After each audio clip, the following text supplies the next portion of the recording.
आज के इस वीडियो में मैं आपको बताऊंगी करवा चौथ के व्रत की कथा, सुख सौभाग्य की कथा। करवा चौथ के व्रत की कहानी सुन के सभी सुहागिन स्त्रियां इस व्रत का पूजन करती हैं। भगवान भोलेनाथ, माँ पार्वती, कार्तिकेय जी सहित गणपति जी का पूजन इस दिन अवश्य करना चाहिए। इस दिन की पूजा करने के बाद कथा को सुनना चाहिए।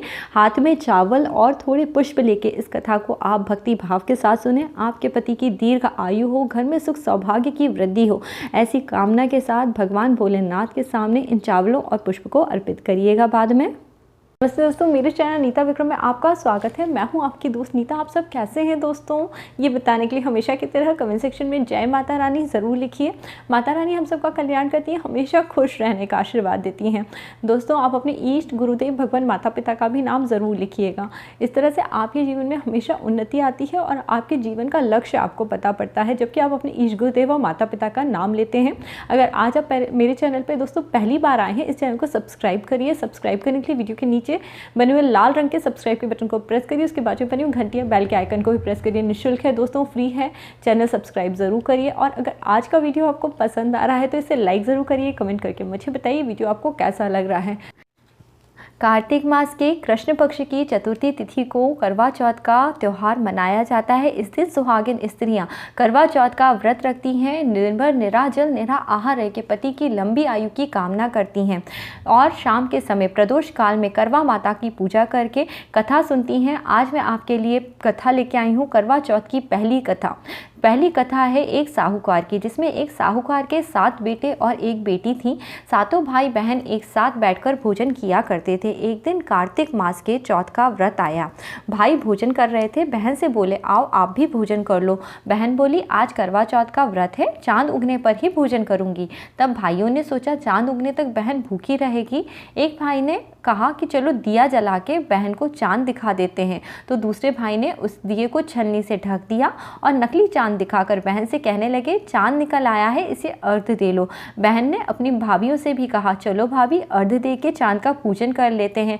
तो भाभियों ने कहा अभी तुम्हारा चांद उगा होगा, हमारा चांद रात को उगेगा। बहन ने जब अकेले ही अर्घ देकर पूजन करा और उसके बाद वह भोजन करने बैठ गई। उसके पहले कौर में ग्रास में बाल आ गया, दूसरे ग्रास में कंकड़ आया और तीसरे ग्रास को मुंह की ओर जैसे ही वो ले जा रही थी तब उसके ससुराल से संदेश आ गया। उसका व्रत खंडित हो गया था, इस कारण उसके पति बहुत बीमार हो गए थे।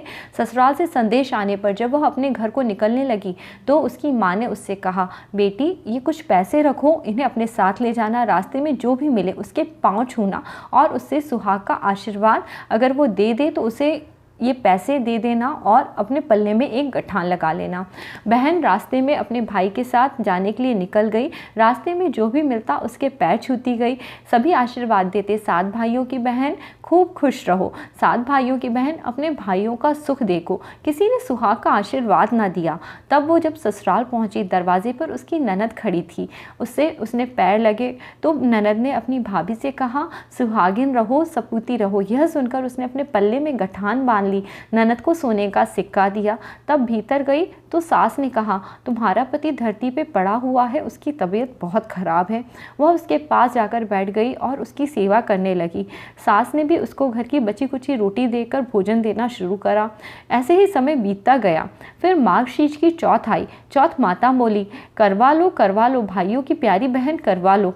लेकिन उसे चौथ माता दिखाई नहीं दी। वह बोली माता आपने मुझे उजाड़ा है, अब आप ही मेरा उद्धार करोगी, आपको मेरा सुहाग देना पड़ेगा। तब चौथ माता ने उससे कहा जब पूस की चौथ आएगी वह मुझसे बड़ी है, उससे इस तरह से कहना, वह तुम्हारा सुहाग वापस करेगी। पूस की चौथ आकर चली गई, माघ की चौथ आकर चली गई, फागुन की चौथ चली गई, चैत्र बैसाख ज्येष्ठ आषाढ़ और श्रावण भादो सभी चौथ आई, यही कहकर चली गई आगे वाली चौथ को कहना। असोज की चौथ आई, उसने बताया तुम पर कार्तिक की चौथ नाराज है, उसी ने तुम्हारा सुहाग लिया है, वही वापस कर सकती है, वही आएगी तो पांव पकड़कर विनती करना, यह बताकर वह भी चली गई।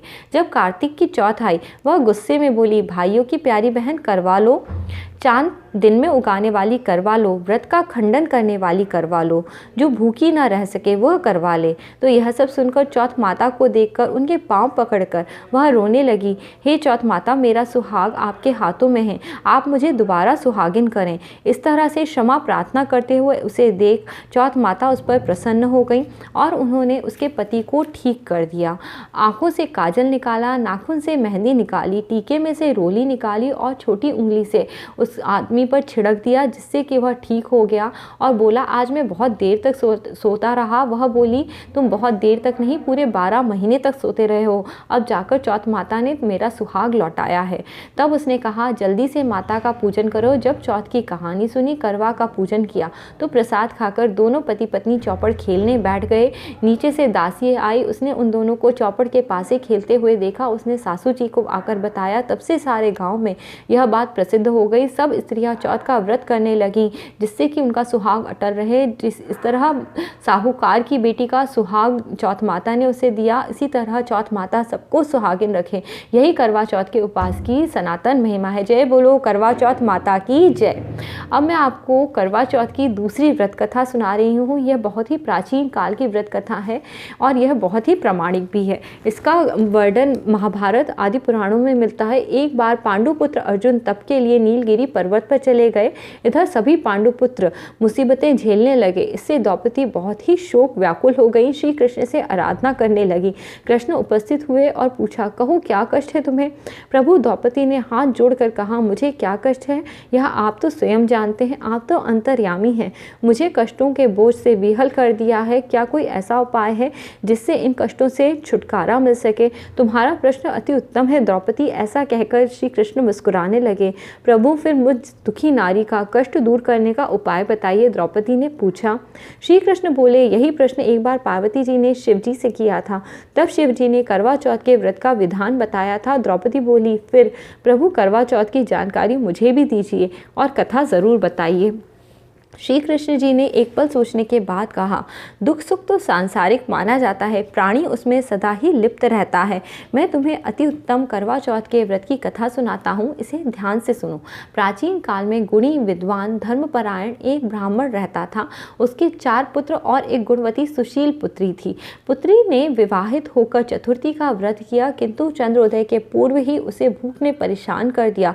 इससे उसके स्नेही दयालु भाइयों ने छल से पीपल की आड़ से झूठा चंद्रमा दिखा दिया। लड़की ने अर्घ देकर भोजन कर लिया, जिससे कि उसका व्रत खंडित हो गया। ऐसा होने के बाद उसके पति की तबीयत खराब होने लगी। उस रात्रि में इंद्राणी भूमि पर विचरण करने आई थी। तब ब्राह्मण पुत्री ने उनसे अपने दुख का कारण पूछा। इंद्राणी ने बताया, तुम्हें करवा चौथ के व्रत के दिन चौथ दर्शन के पूर्व ही भोजन कर लेने के कारण इस तरह का कष्ट मिला है। तब उस लड़की ने अंजलि बांधकर विनय की, इससे मुझे मुक्त होने का कोई उपाय बताएं। इस पर इंद्राणी ने कहा, यदि तुम विधान पूर्वक अगली करवा चौथ का व्रत करने का वचन दो तो तुम्हारे पति का जीवन वापस आ जाएगा। कन्या ने ऐसा करने का वचन दिया। उसके पति फिर से स्वस्थ हो गए। अब तो उस कन्या ने वर्ष भर की प्रत्येक चतुर्थी का व्रत करना प्रारंभ कर दिया। अनंत अखंड सुहाग प्राप्त किया।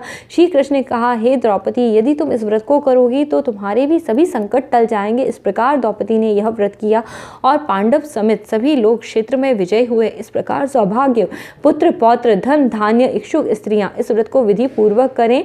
यह व्रत भगवान शंकर जी की पूजा और आरती भी करी जाती है। इस प्रकार माँ करवा माता की जय बोलते हुए यह दूसरी कथा भी यहीं समाप्त होती है। अब मैं आपको करवा चौथ की तीसरी कथा सुना रही हूँ। एक ब्राह्मण परिवार में 7 बहुएं थीं। 6 बहुओं के मायके वाले बहुत अमीर थे। इसी कारण ससुराल में उनका बड़ा मान था, परंतु जो सबसे छोटी बहू थी उसका मायके में कोई नहीं था। वह घर का सभी कामकाज करती, सबकी सेवा करती, पर उससे कोई प्यार नहीं करता था। सभी उसका निरादर किया करते थे। तीज त्योहार पर भी उसके मायके से जब कोई नहीं आता था वह बहुत दुखी होती थी। हर वर्ष की तरह इस वर्ष करवा चौथ का व्रत आया। सभी बहुओं के मायके से करवे लेकर उनके भाई आए, पर छोटी के मायके से कोई नहीं आया। सास ने उसे बहुत खरी खोटी सुनाई। वह बहुत दुखी हो गई। वह जंगल की ओर निकल गई और वहां जाकर रोने लगी। एक नाग बहुत देर से उसका रोना सुन रहा था। अंततः वह अपने बिल से बाहर आया। छोटी से पूछने लगा, बेटी क्या बात है, तुम क्यों रो रही हो? छोटी बहू बोली, आज करवा चौथ है, मेरा कोई भाई नहीं, यदि मेरा कोई भाई होता तो आज ज़रूर मेरे लिए करवा लेकर आता। नाग ने छोटी पर दया दिखाई और नाग ने उसे कहा, बेटी तुम घर की तरफ जाओ, मैं तुम्हारे लिए करवा लेके अभी आता हूँ। थोड़ी देर बाद नाग उसके ससुराल जा पहुँचा और वहाँ बहुत सारा सामान लेकर गया, जिसे देखकर उसकी सास प्रसन्न हो गई। सास प्रसन्न होकर नाग के साथ छोटी बहू को भेज दिया। नाग देवता ने छोटी को अपना सारा महल दिखाया, कहा जितने दिन रहो यहाँ आराम से रहना, मन चाहा खाना खाना और मन चाहे कपड़े पहनना, मगर एक बात का ध्यान रखना, सामने रखी नाद कभी मत खोलना। छोटी सारा समय महल में आराम से रहती, पर नाद के बारे में उत्सुकता उसके मन में बढ़ती जा रही थी। एक दिन जब घर में कोई न था तो उसने नाद उठाकर देखा, उसमें से हजारों छोटे छोटे सांप के बच्चे इधर उधर रहने लगे। उसने जल्दी ही नाद ढक दी। इस तरह जल्दी नाद ढकने के कारण एक सांप की पूंछ उस नाद के नीचे आकर कट गई। शाम को नाग के आने पर छोटी ने अपनी गलती स्वीकार कर ली। नाग ने भी उसे क्षमा कर दिया। जब छोटी अपने ससुराल जाने लगी तो उसे धन रत्न आदि देकर विदा किया। छोटी के ससुराल में अब उसकी बड़ी इज्जत रहने लगी। इधर सांप की पूंछ कटी थी, उसे सब बंडा कहकर तंग करने लगे। एक दिन उसने अपनी माँ से पूछा, मेरी ये पूंछ कैसे कट गई है? उसकी माँ ने बताया कि छोटी ने इस तरह से नाद को उठा दिया था और जल्दी में रखने के कारण तुम्हारी पूंछ कट गई। वह बोला, मैं छोटी से बदला लूँगा। माँ के बहुत समझाने पर भी वह एक दिन छोटी के घर जा पहुँचा और छुप गया और सोचने लगा कि आज मैं उसे काट लूँगा। जब वो छोटी बहू के घर पहुँचा, उसने देखा कि छोटी बहू और सास में किसी बात को लेकर बहस हो रही है। छोटी बहू कसम खा खा कर कह रही है कि मैंने ऐसा नहीं करा। वह कह रही है, मुझे बंडा भैया से प्यारा और कोई नहीं है, मैं उनकी कसम खा के ऐसा कहती हूँ, मैंने ऐसा नहीं किया। बंडा ने जब यह सुना तो वह सोचने लगा, जो मुझसे इतना प्यार करती है आज मैं उसे ही काटने आया हूँ। वह चुपचाप वहाँ से चला गया। माँ ने पूछा, ले आया बहन से बदला? वह कहने लगा, माँ बहन से कैसा बदला? तब से ही बंडा भाई छोटी बहन अब भाई प्रीति से हर करवा चौथ को अपनी बहन के लिए करवा लेके जाता है और भाई बहन का प्यार इसी तरह इस करवा चौथ के त्यौहार के दिन मनाया जाता है। अब मैं आपको दोस्तों सबसे आखिरी करवा चौथ की चौथी व्रत कथा सुना रही हूँ। प्राचीन काल में करवा नाम की एक पतिव्रता स्त्री थी। अपने पति के साथ नदी के किनारे के एक गांव में रहती थी। कार्तिक मास के कृष्ण पक्ष की चतुर्थी के दिन पति नदी में स्नान करने के लिए गया। स्नान करते समय एक मगर ने उसका पैर पकड़ लिया। वह करवा करवा नाम लेकर जोर जोर से अपनी पत्नी को पुकारने लगा।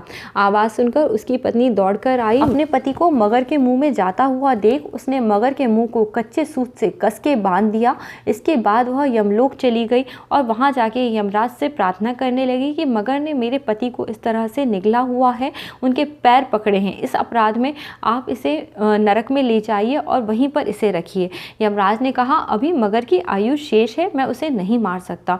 इस पर करवा ने कहा, मैं अगर आप ऐसा नहीं करेंगे तो मैं आपको श्राप देकर नष्ट कर दूंगी। यह सुनकर यमराज भी डर गए कि एक पतिव्रता स्त्री के श्राप से वह नष्ट हो जाएंगे, तो उन्होंने उस मगर को यमपुरी में भेज दिया। अब करवा के पति की दीर्घ आयु हो गई और करवा माता के प्रभाव से उसके पति की रक्षा हुई।